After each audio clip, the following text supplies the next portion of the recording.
Hard slab box, and I have some samples of the box out here for you guys to see. Your basic requirements for this assignment is that you make a box that is where the compartment of the box, or the part where you put stuff, is 7 inches by 5 inches by 3 inches. Now that's my basic requirement. If you want to do something else after watching this demonstration, I'm going to show you how to make your own templates and all that kind of stuff. You can, but this is sort of the standard. Other requirements are that you need to have legs or feet on the box. You also may not use words or symbols on the box. Wow. No words or symbols. You guys are going to find that's a theme from now on. No words or symbols. And the slabs must be leather-hard upon construction. Also, I've got listed 6 decorative techniques down here. You have to use 2.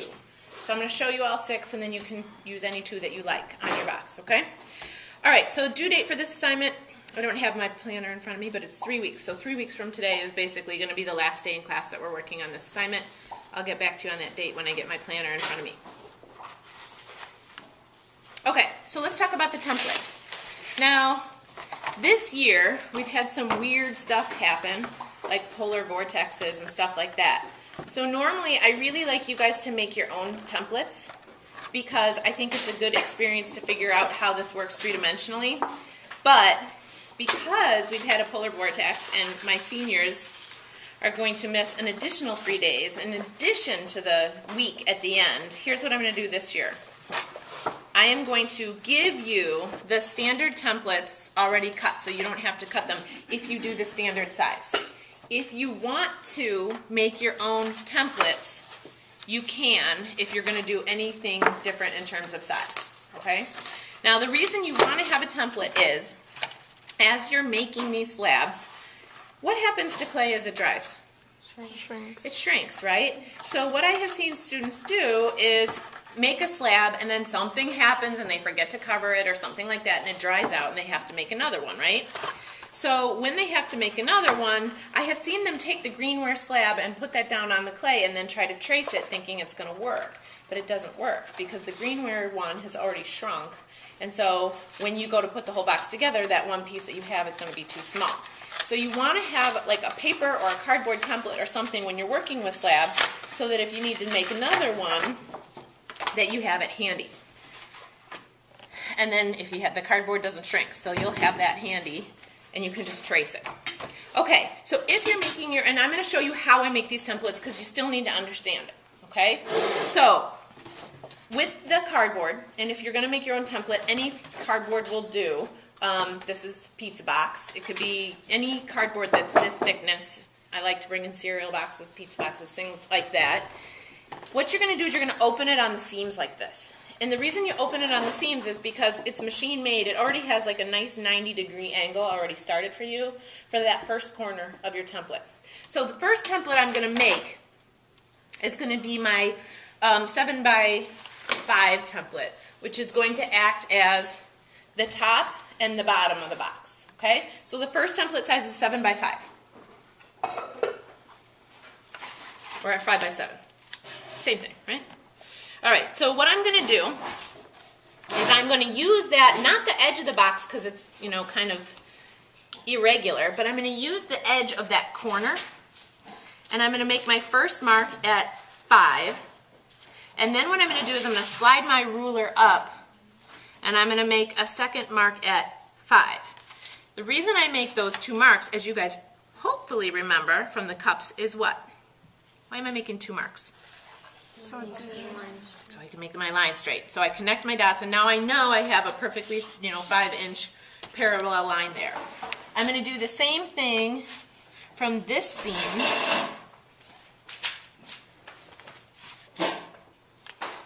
And I'm going to make 2 marks go at 7. Line up my marks. And then I have my 7 by 5 template, which I can just use the scissors to cut out. Alright, now here's where things get tricky. That was the easy one. This is why it's important to know as you're continuing to build. The sides of the box, when you put the piece together, and you guys know how to use scissors, so that's enough of that. box together. And here are my pieces already made, my Leatherhard pieces. And this is my 5x7 slab. And these are some of my side pieces. When I put this together though, and I stack this up, I want you to see that as I set this there, this piece is a little bit short. You guys see that? Do you know why? So you can add on a loose second. Right, because when you're dealing with something three-dimensional, that you have to account for the thickness of the slab. So the thickness of the slab is 1/4 of an inch. So you want to leave the sides a 1/4 of an inch shy so that when I go to put the next one on, it kind of fills in the rest of that wall. So that being said, what would the size of this slab be? Knowing the given is that my height is going to be 3 inches. And this side is 7. 6 3/4. So your second slab is going to be 6 3/4 by 3. Or your second template. 6 3/4 by 3. Because 3 is my height. And these are the generic ones. So if you want to make a taller one, you can make your own template, make it different size. But these are the ones I'm going to have available. And does somebody else want a gold star for the day to tell me what this one's going to be, given that this side is 5 and my height is going to remain the same? 4 3/4 by, what's my height? 3. Yeah, 4 3/4 by 3. Good. So those are the 3 template sizes that you need to have.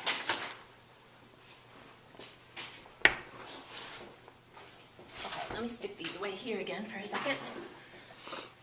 And then we're going to roll a slab. Okay.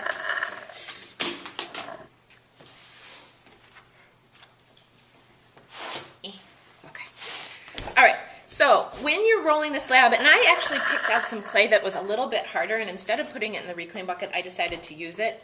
And the reason is because these things have to get to Leatherhard anyway. So if I can persevere the part where I have to make a slab with something that's a little bit stiffer, it becomes a little bit quicker to have them dry out. So I'm going to give this a little bit of a wedge.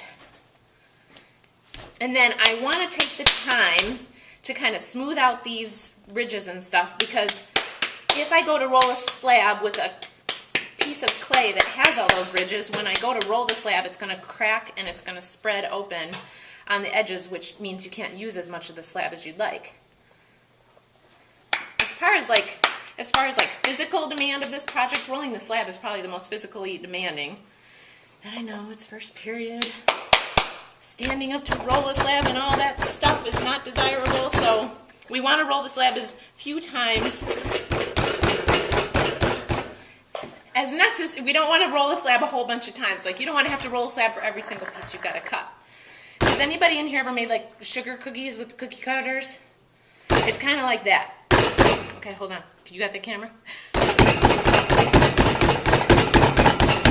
I gotta get this one going, so I gotta get a little aggressive there.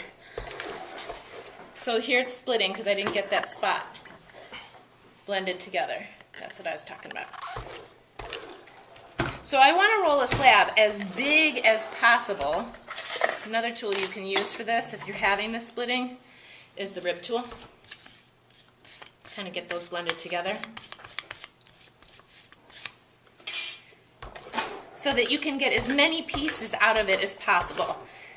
You will probably have to roll more than one slab.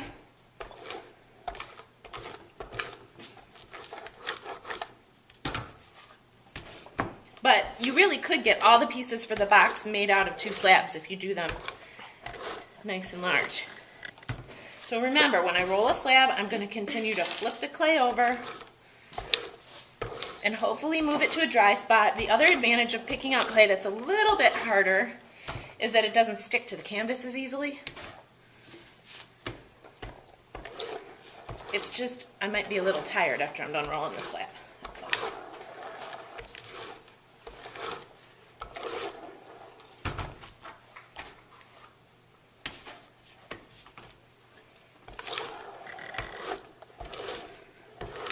All right, if when you're rolling slabs you see the air pockets, they will look like little blisters appearing on the surface. So if you didn't get all the air pockets out when you were wedging, take your pin tool and pop those little blisters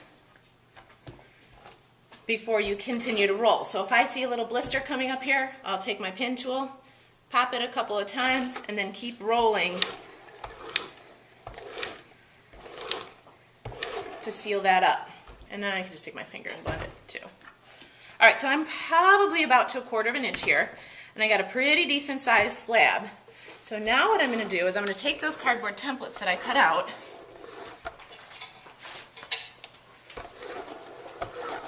and I am going to do my best to get as many pieces out of this as I can. So you only need 1 cardboard template of each size, right? Only 1 of each. But, and you may want to write this down kind of by your slabs, how many of these you're going to need in clay. For the 5x7, in clay you're going to need 2. There's only 1 template, but you need 2 in clay. For the other 2 templates, you're going to need 4 each.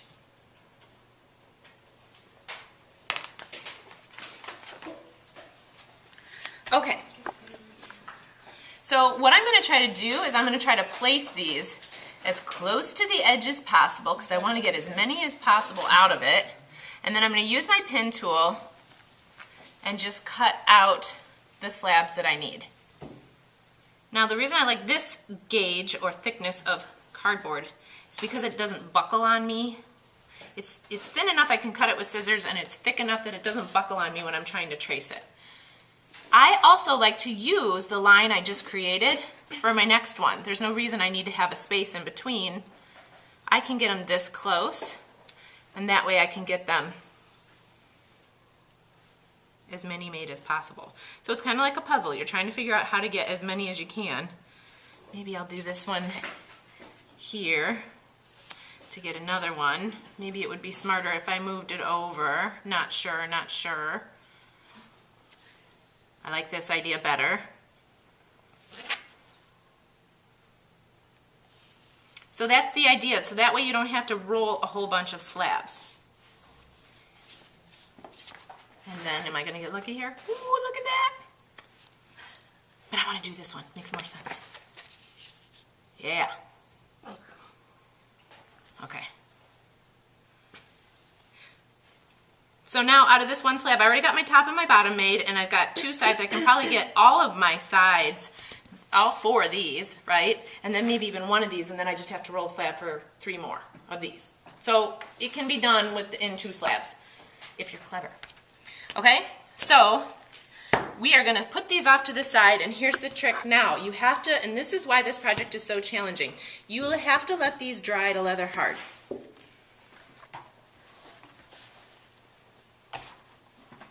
So, how do you know if something's Leatherhard?